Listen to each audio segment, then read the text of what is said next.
Greetings, everyone. It's great to be with you and learning with you once again. Today, we'll continue with our series on meditation in depth, the Meditation in Depth 12. As we've emphasized in this series, meditation is the key and central practice of spirituality for the mastery of life. And much progress can be made when meditation is practiced daily. We'll have a series of questions on meditation we'll go through. And first, though, we'll actually practice meditation because the Rosicrucian order and mysticism is very practical, firsthand direct experience. These matters. I'm going to put up a slide that'll help inspire us for our meditation. I think you'll see now two images, one above the other. This actually relates to the Rosicrucian Order Amorc World Convention, because at that time we were also able to go out and experience the mysticism, the deeper aspects of Montreal.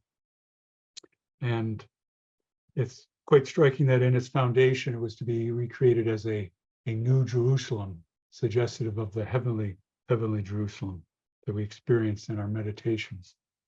Now, one of the things I was able to go to with some of the other participants at the convention just after it ended was the Musée des Beaux-Arts de Montréal, or the Museum of Fine Arts of Montreal. And they had a wonderful exhibit on to do with the Indigenous people's worldview of Colombia in South America. And you'll see before you on the lower register, there's a stool or a seat, a banquito. This is from Colombia. And its sizing is about 15 centimeters by 44 centimeters by 24 centimeters, approximately 6 inches by 9, so I should say 6 inches by about 17 inches by about 9 inches, if you like to. So something a person could sit on. And above that is a footed bowl with a transformed person. You could think of as a shaman or a mystic. And these banquito seats, they're a traditional seat that are used for various purposes of a sacred nature. And one of them is for the shaman would sit and contemplate life in nature and and meditate and become transformed like the figure you see above that's in the footed bowl. We'll do likewise in our meditation now. We'll be seated in our chair or our stool, and we'll have an opportunity to rise into the cosmic. And by cosmic, the Rosicrucians refer to the universal intelligence back of the cosmos and all natural and spiritual laws. So take some time to get ready for meditation now, inspired by the thought of the traditional banquito seat used by the Colombian indigenous shamans to attune and help rebalance the cosmos, and to rise up into the cosmos and cosmic and become a transformed person as depicted before us, come fully into what it is to be a human being at one with the one, fully grown up, fully matured. So when you're ready, I invite you to close your eyes. Get comfortable in your stool or seat, or if you're lying down or reclined, whatever is comfortable and needed for you. And if you're seated, have your spine upright, breathe in an unencumbered way. Start taking some deep neutral breaths, a little deeper than you usually would do. And by neutral, we mean in the Rosicrucian teachings that either holding the inhalation or holding the exhalation. Just enjoy the gentle rhythm. I invite you to have your hands in your laps, palms down, feet flat on the floor, connecting the holy temple of the body to the temple of the earth.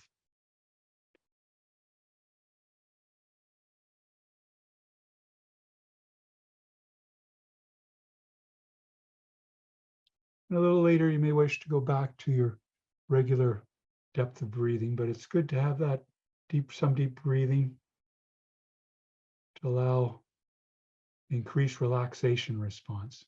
In fact, I encourage you to extend your exhalation a little longer than your inhalation. That will automatically enliven the vagus nerve. And hence the relaxation response, the wonderful calming effect, which is so necessary for us to be whole and to heal. We heal through relaxation. We're able to concentrate, stay on task through relaxation, calm. Rosicrucians have a beautiful image and concept of the cosmic keyboard. You can think as we do this rhythmic action of inhalation and exhalation, we're attuning ourselves with higher and higher octaves of the cosmic keyboard, reaching out and helping balance the cosmos and sense its great balance with us, in turn helping balance us.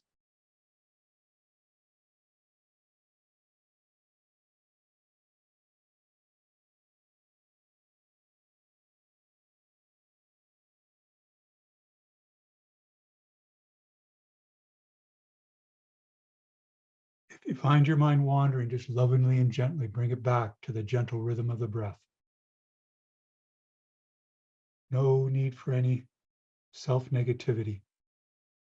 Meditation helps us let go of self-negativity throughout our life, so we can deal with things constructively, more positively, more embracing of who we are and accepting of who we are on this great journey, on the mystical path, this great journey of fully growing up as a human being, so we can experience the spiritual marriage and the deification, not for our outer self-aggrandizement, but to be truly who we are, fully identified with the divine within, master within, our true nature and guide in life. And the simple action of concentrating on our breath allows us to do this, especially when we spiritualize the action as a seeker for truth and enlightenment. The body likes to be relaxed. The master within responds to it and more easily lifts the veil to realize its intimations and its wisdom connected with the all.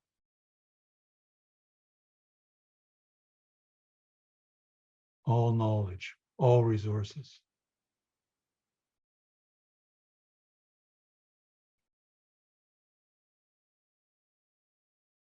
And we can take this practice, the gentle rhythms of the breath, taking our time with our breath, and extending the exhalation throughout our days. So in a way, our whole life becomes a meditation, even to a degree when our eyes are open.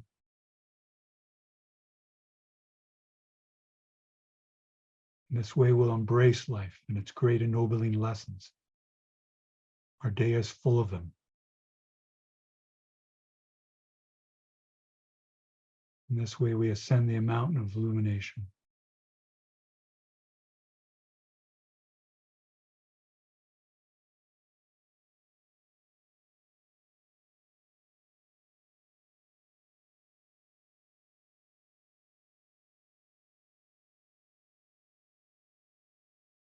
Find the silence enriching, ennobling. We're helping to remake us, remodel us.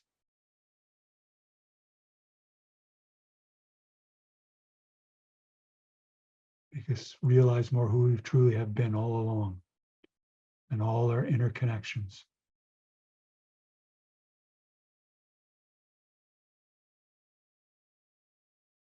The thought of these matters can be exhilarating. And we know we're on the right path, doing what we need to do.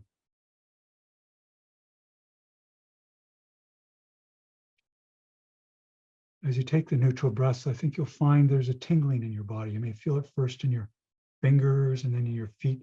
It's enriching. It has a wonderful tonic effect. That's the vital life force the Rosicrucians speak of. As we take time to be still, become all the more aware of the various actions going on in the holy temple of our body.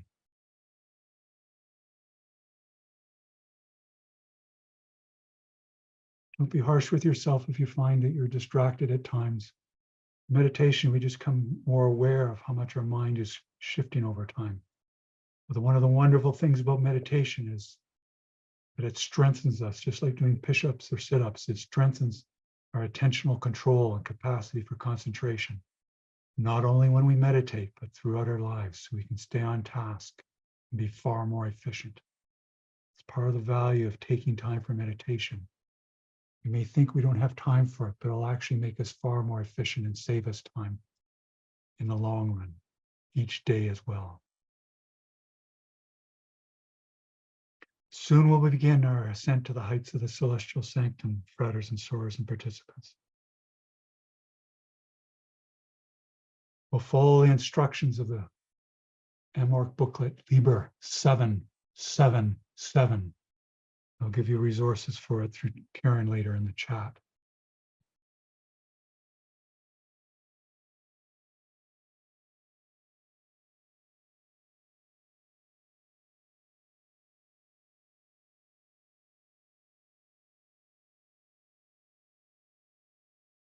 It's an inspiring conception to see ourselves as a holy temple housing the master within. We have this deep sense of meaning that this way. Part of the wonderful value of meditation and the mystical teachings is we start to see interconnections all around us. And part of the way we gather meaning in our lives is seeing those interconnections.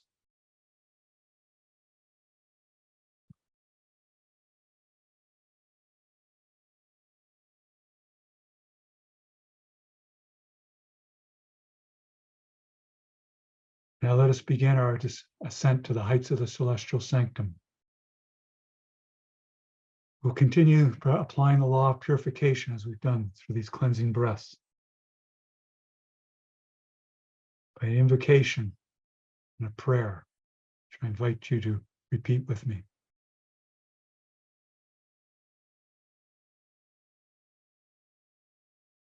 May the divine essence of the cosmic infuse my being and cleanse me of all impurities of mind and body, that I may enter the celestial sanctum and attune in pureness and in worthiness. So mote it be.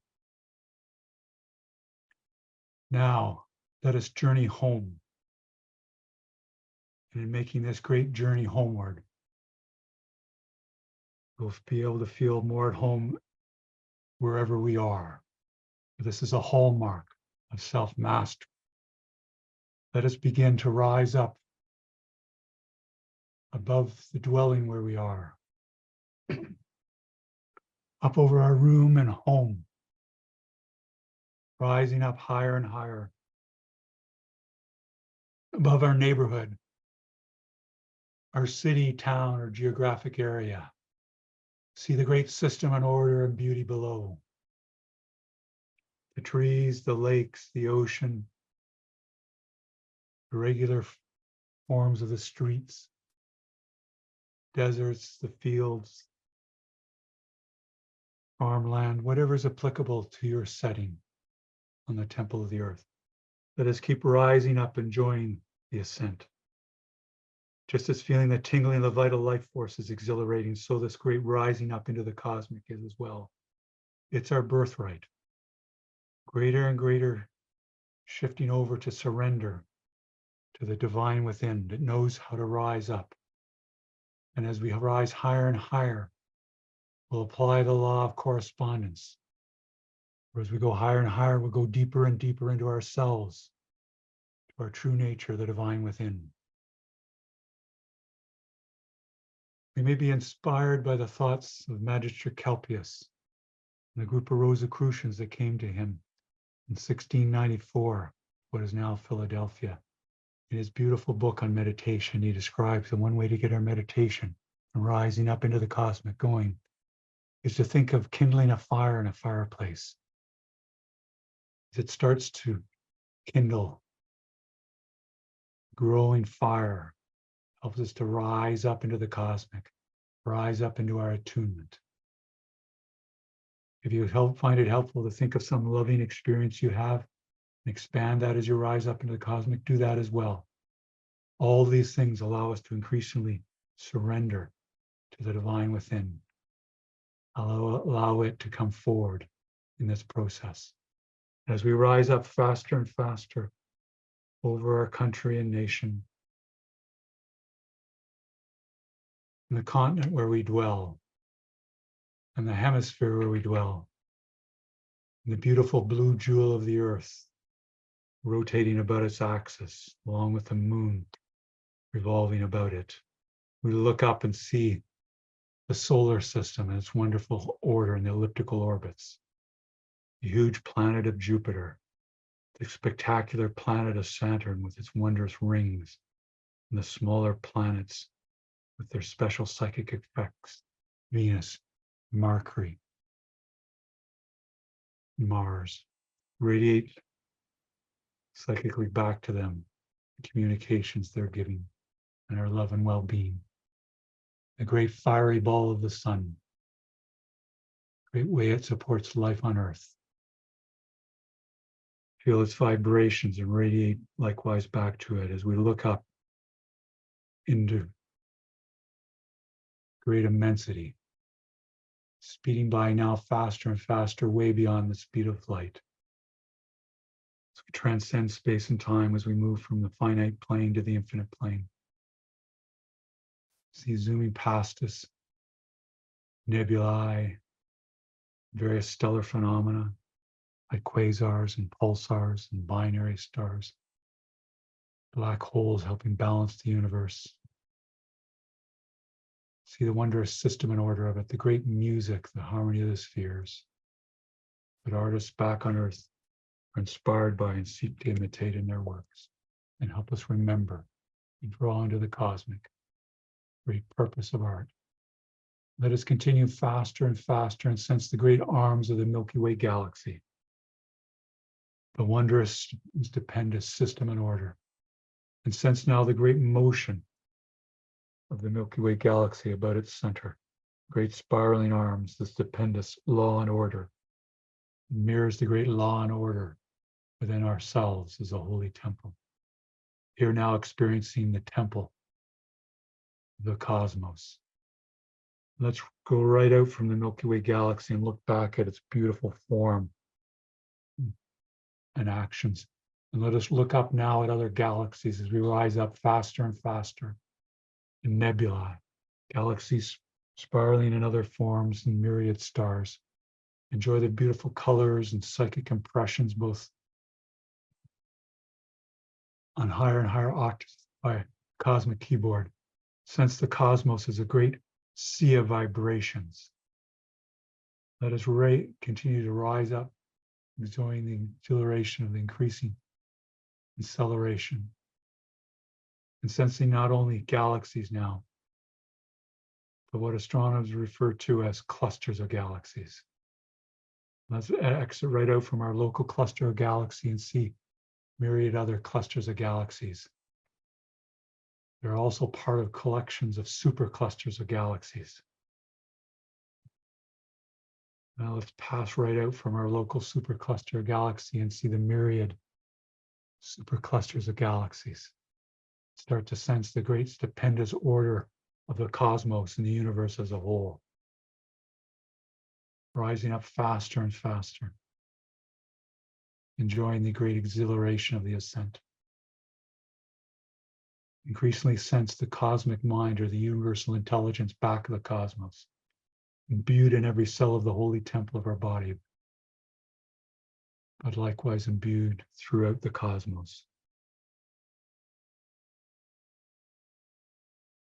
Sense the great revolution of the cosmos, spoken of from ancient times by mystics and philosophers. The great cosmic axis.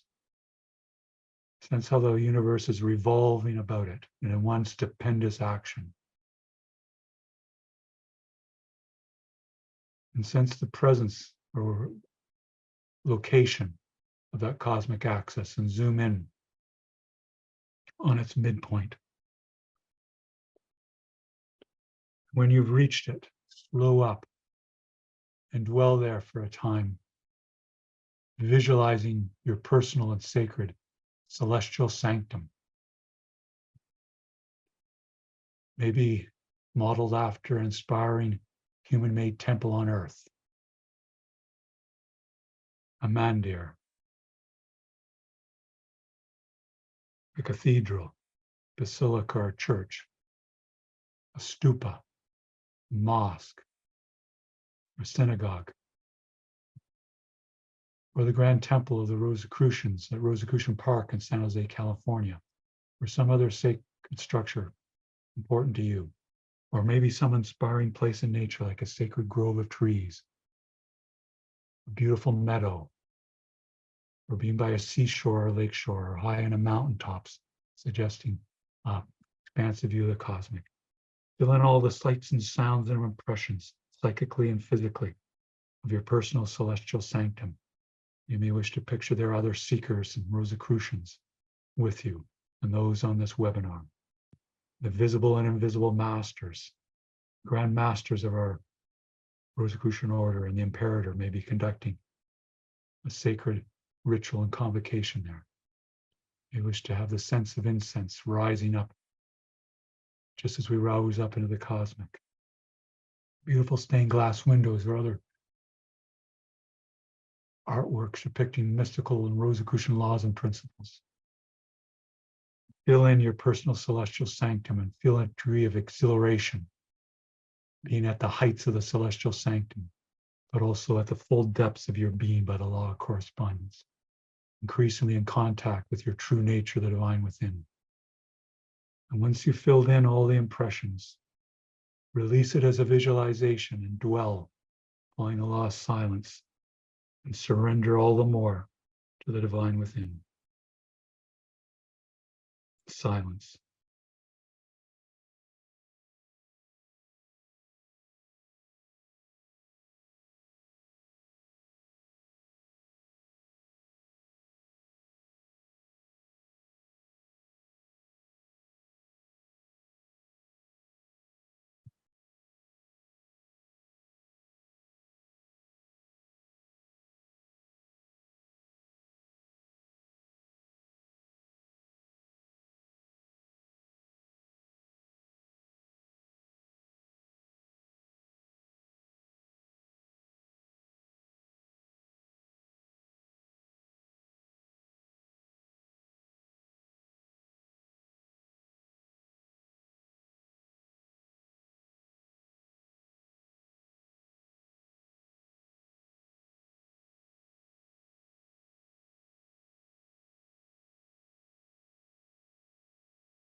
Just continue to dwell in peace profound, the heights of the celestial sanctum.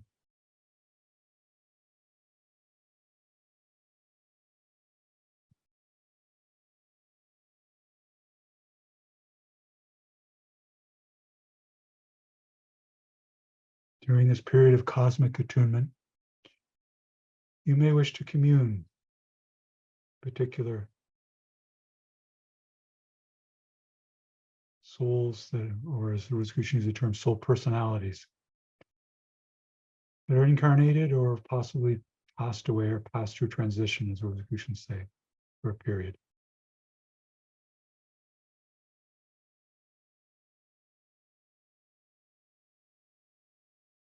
Express your loving thoughts to them briefly and then dwell in the silence again.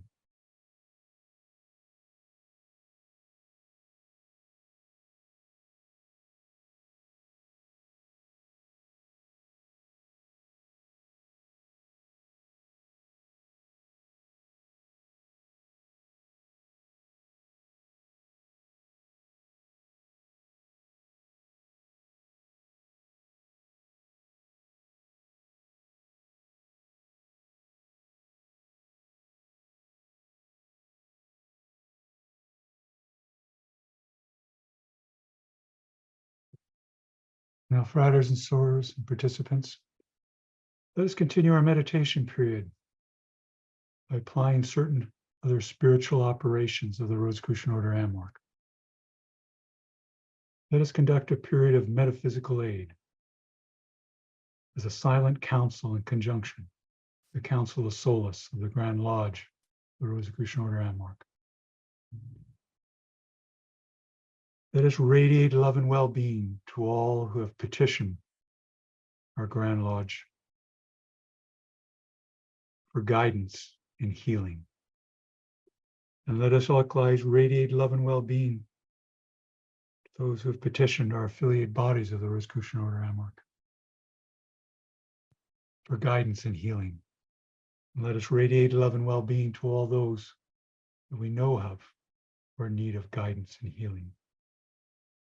Let us radiate love and well-being to all sentient beings throughout the cosmos who are in need of guidance and healing, and all expressions of the cosmos. Radiate love and well-being.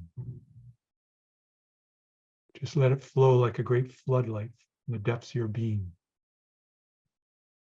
Let the divine within undertake this action.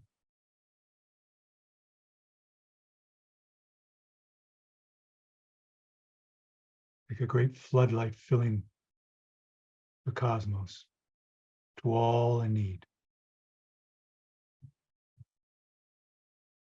Just as we enjoyed the exhilaration of the ascent to the heights of the celestial sanctum, enjoy this exhilaration of this great radiation from the divine within.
I think you'll have found at a certain point you no longer need to make any conscious effort for the flow of love and well-being to continue.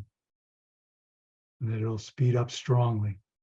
You'll know you're making contact to those in need. Applying the lost service.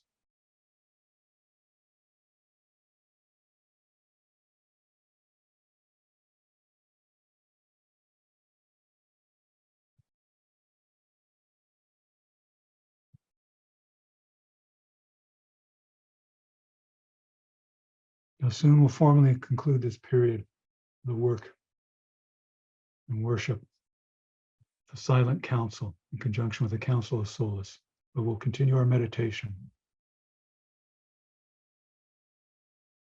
To formally conclude,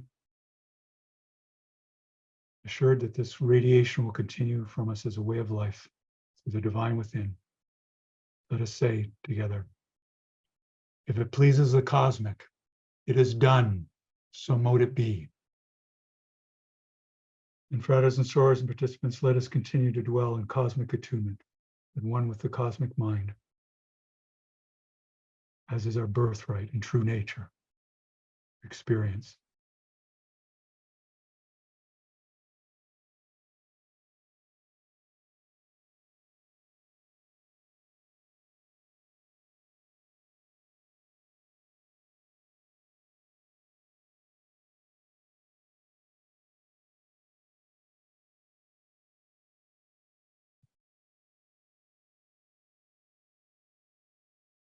Soon we'll begin our descent from the heights of the celestial sanctum,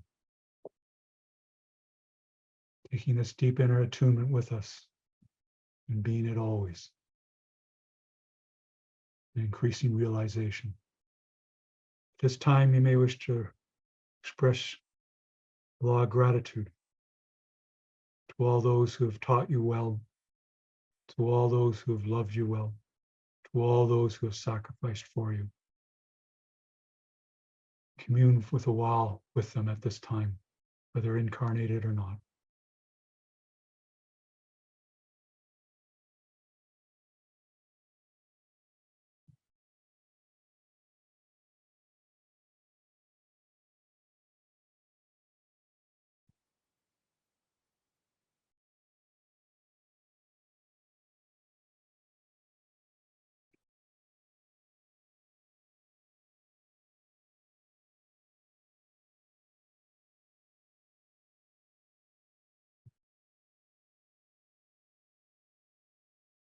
Now, fratres and sorors and participants, let us begin our descent from the heights of the celestial sanctum, enriched and ennobled, speeding past myriad stellar phenomena, all the stars and galaxies, planets and nebulae, interstellar gases, superclusters and clusters of galaxies.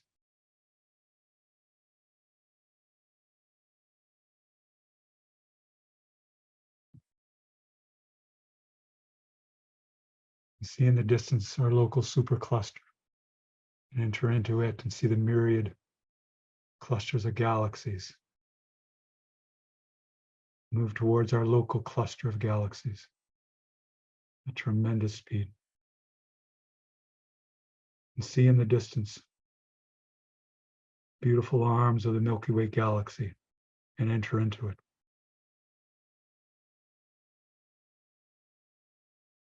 See in the distance the wondrous actions of our solar system and the great fiery ball of the sun and the beautiful blue jewel of the earth. And come to the hemisphere of the earth that we left off, in the continent. The great nation or country, or province or state, in our city or geographic area. And let us say a prayer and invocation together before we formally conclude our meditation. May the God of my heart sanctify this attunement of self with the celestial sanctum, so mote it be. Let us continue down to our neighborhood, our home or dwelling, the room where we left off and where we're seated or lying, feeling rejuvenated, remade, enriched, all the more ready to take up our duties and mission in life. And when you're ready, you may wish to open your eyes and stretch, and all the more ready for the work and worship of the Rosicrucian Order Amorc and our presentation continuing now.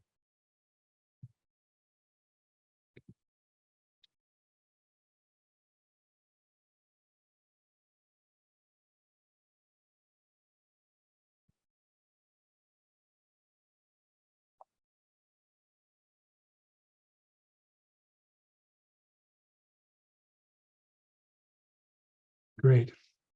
Thank you, everyone. So we'll continue now in our presentation, Meditation in Depth 12.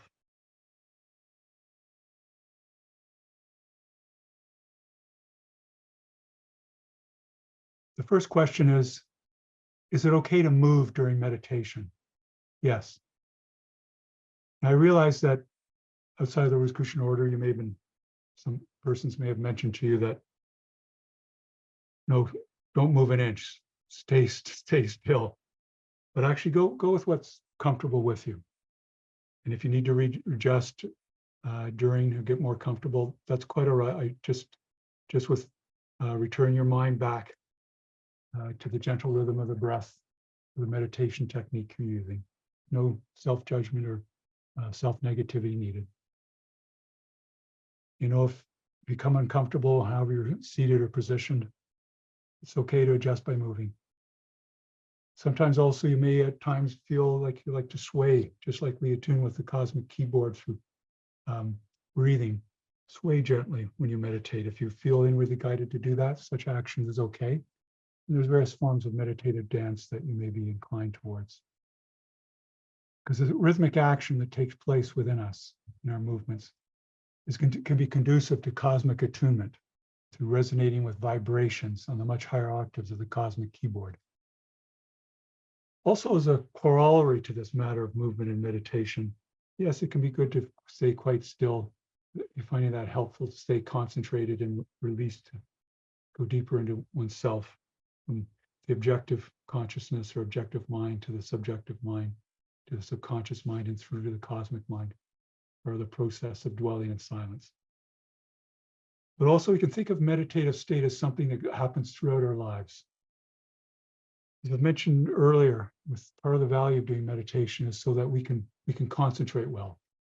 It also allows that calming effect, also allows us to heal. We need to be relaxed well to heal in the most effective way. Also, when we need to do energetic actions, whether an athlete or not, they'll happen greatest when we're relaxed. It also allows us to direct energy much more strongly when we're in the meditative state and relaxed. Indeed, in technical terms of psychology, we want to have a balance between inhibition and excitation. Mystics down through the ages have talked about this in terms of the ideal in life being one of directed activity, but also of rest.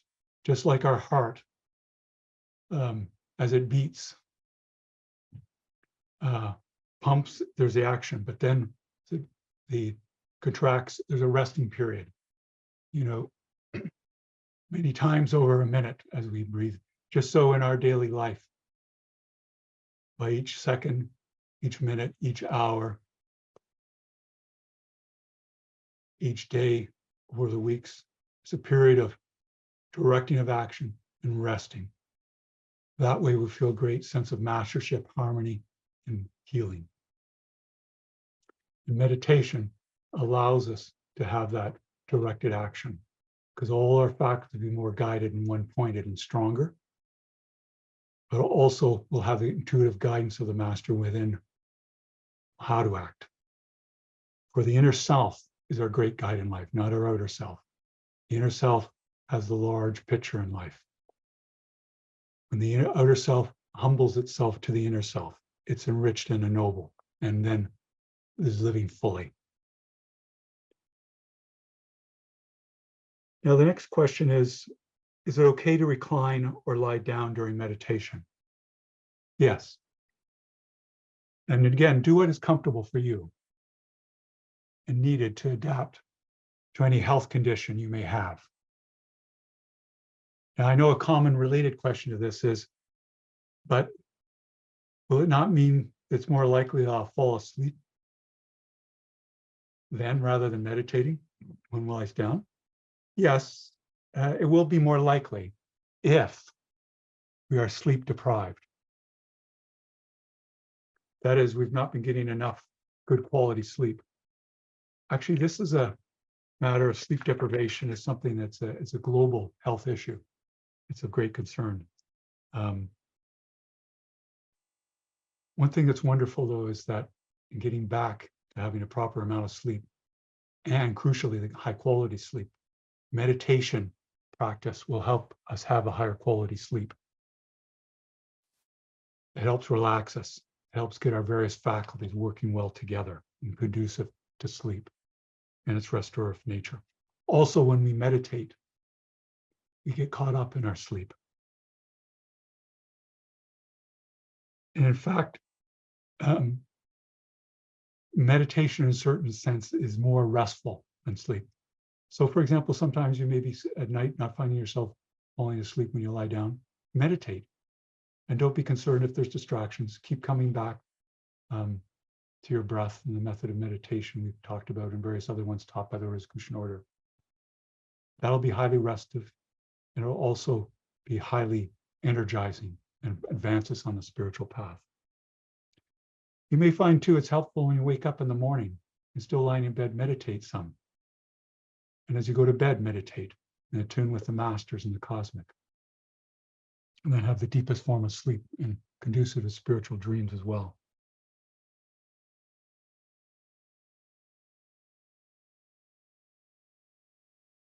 I encourage us too in this way that we can get more meditation. It's good to be meditating at least an hour a day. You can see what's best for you. I think you'll find that that greatly adds a great deal of efficiency and development and intuitive impressions, feeling well along on the mystical path in terms of actions and deeper sense of meaning. But we can also add additional time for our meditation by doing it when we're lying down, entering to sleep, not falling asleep, or we wake up, enter it, and then can maybe re-enter into sleep during that meditation period, and we woke up in the middle of the night. It all works well. Now, the next question is, during meditation, can we commune with loved ones who have passed through transition? By transition, the Rosicrucians mean passing away. Some refer to it as death, but in the deepest sense of the death away as an illusion, in that it suggests a finality that doesn't exist. In a way, we're changing our attire as we move from one room to another, as we go from this incarnated state to the cosmic state. Rosicrucians advance that there's that consideration of students to see if it makes sense, the doctrine of reincarnation and its law, that passing from one incarnation to another, growing and learning. But yes, when we did our meditation earlier, I mentioned at times you may wish there's an opportunity in cosmic attunement to commune with all soul personalities. That is, by soul personalities, Rosicrucians are referring to what is evolving and growing within us as we deep within in our nature. In a way, it's like a mirror that we're polishing as we're maturing, and it's the image, but the what it's reflecting as the soul, the one universal soul, and the universal intelligence spoken of in the Rosicrucian teachings. There may be a particular loved one one wishes to commune with. On this, I'll give you a reference too from the Hammark book by Imperator Emeritus Harvey Spencer Lewis, Essays of a Modern Mystic. The final chapter on transition there talks about the method. We applied it when we rose up into the cosmic. We're not to expect those loved ones we wish to commune with come down to our plane here, but we can rise up to them, as Dr. Lewis emphasizes. If we make that action, yes, we can commune with them. And that can be a great reassurance to ourselves. Again, as we grow in life and practice of meditation, we see less of this duality between incarnated or not incarnated, living or so-called death. It becomes more one unity through the law of unity.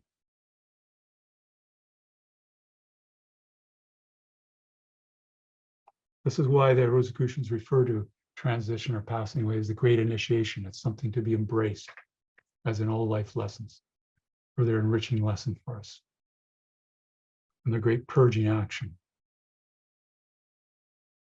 If the outer self will humble itself to the inner self and be less scared of life, less fearful, more embracing, it realizes more and more the great truth of these things. The next question I'd like to talk about is, does meditation or its practice help balance the universe? Now, that's an excellent question, and it does sound quite remarkable about meditation balancing the universe. It's huge. How could that happen? But the answer is yes. And this is the central practice of what some would call the shaman tradition. I showed you the image of there, the shamans of indigenous peoples of Colombia and throughout the world. And fundamentally, shamans are mystics, and as we are students of mysticism. And as students of mysticism, we help balance the universe, yes. Not for the self-aggrandizement of the outer self, through the wondrous action of the divine within. And in humility, this occurs.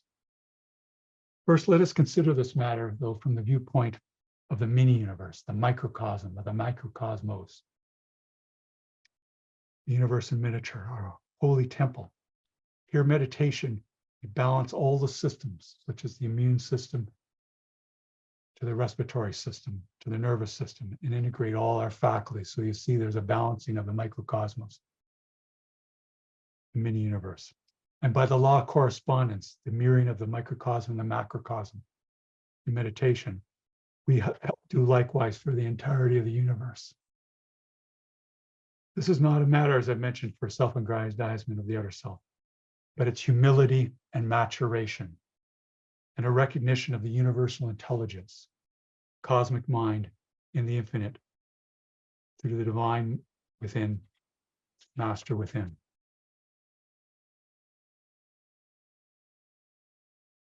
Indeed, during our meditation earlier in this presentation, we poured or radiated out love and well-being to all sentient beings and all expressions of life, indeed all in the cosmos. This too is a form of helping balance the universe. Indeed, during meditation, we place ourselves en rapport with the cosmic. We then become balanced, and in being part of the whole and increasingly identified with it, our balanced state contributes to the balance of the whole and the universe. Indeed, in meditation, we become conscious of the cosmic mind and one with it. So the divinity becomes conscious of itself through us. This is a form of helping balance the universe in its ongoing creation and divine conception. The final question I'd like to speak to you about today on meditation is, do the sacred texts found in 1945 in Nag Hammadi in Upper Egypt discuss meditation? Yes, they do. Now, most of those texts date from the 3rd and 4th century CE. And these Gnostic and Christian texts have some wonderful and penetrating insights about life that are, in fact, the fruit or realizations that come through the meditative state. Intuitive impressions and illuminations that meditation helps engender. Indeed, I think of, for example, the Gospel of Thomas, that I know many of you are inspired from. It dates, thought to be from the 2nd century CE. It has some parallels with the Amorc book, Whisperings of Self by past imperator Ralph M. Lewis. They're the fruits of that imperator's or mystics' meditations. Similarly, we see this in the Gospel of Thomas and the teachings associated with the Master Yeshua, and the great teacher's meditations and that of his disciples and students. They're very penetrating statements. A lot of them will come from the book of Gospel of Matthew that you're familiar with. But it's not a narrative. It's just penetrating aphorisms and insights that give a great charge. You feel a tingling of the spine when you read them because they're activating the nervous system and their spiritual nature and psychic centers. For example, saying 24 on light says, his disciples to the Master Yeshua, show us the place where you are, because we need to look for it. And again, this is an indirect reference to meditation and the meditative state of where we are truly. And he said to them, anyone who has the ears to hear should hear. Light exists within a person of light, and they light up the whole world. If they don't shine, there is darkness. In a way, this is a type of expression of meditation, how that floods out into our lives as a new way of being. Saying 70, following the translation from Elaine Pagels, says, Master Yeshua says, if you bring forth what is within you, what you bring forth will save you.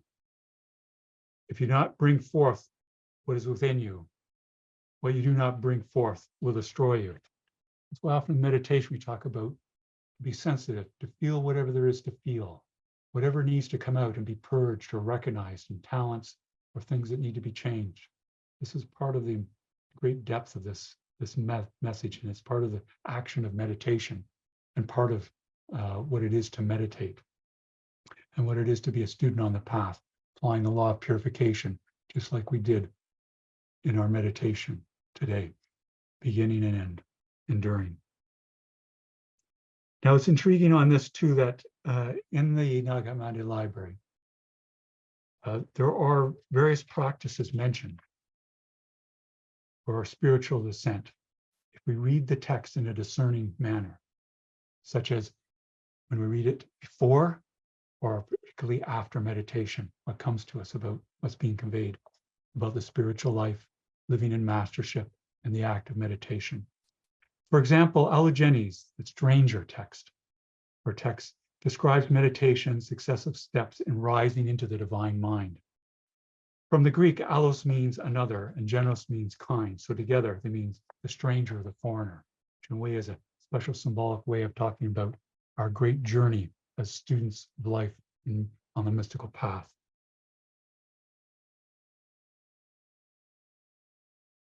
Now, Allogenes undergoes and describes various ascents and tests that come to him, to his disciple, Mesos, who's the silent recipient, in a way, the dwelling in silence and meditation.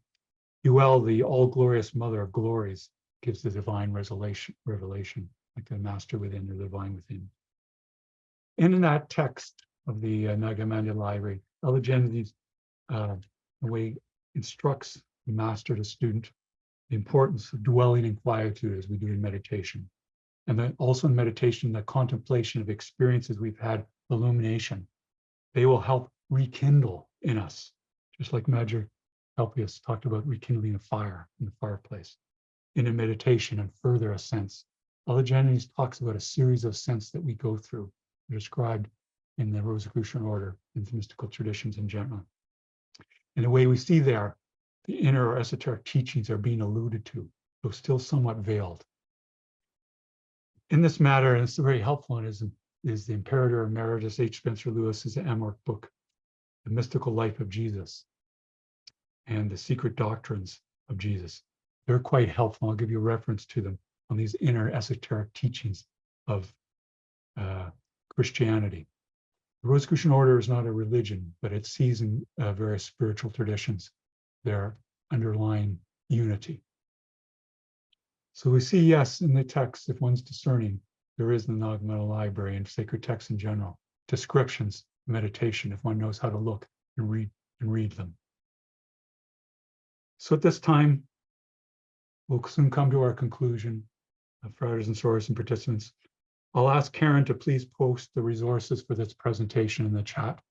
We'll come in the text there, pasted in 3 pastes, but also as a PDF attachment that you can, I think may work best for you to download to get the text all at once. And so in conclusion, I'd like to mention that we have considered some common and not so common questions about meditation. This activity, meditation, helps us rest well, be calm, concentrate well, and be re-energized. Indeed, to heal. Indeed, meditation makes for the most direct and wise counsel in our daily lives and increases our well-being and, crucially, our capacity for service.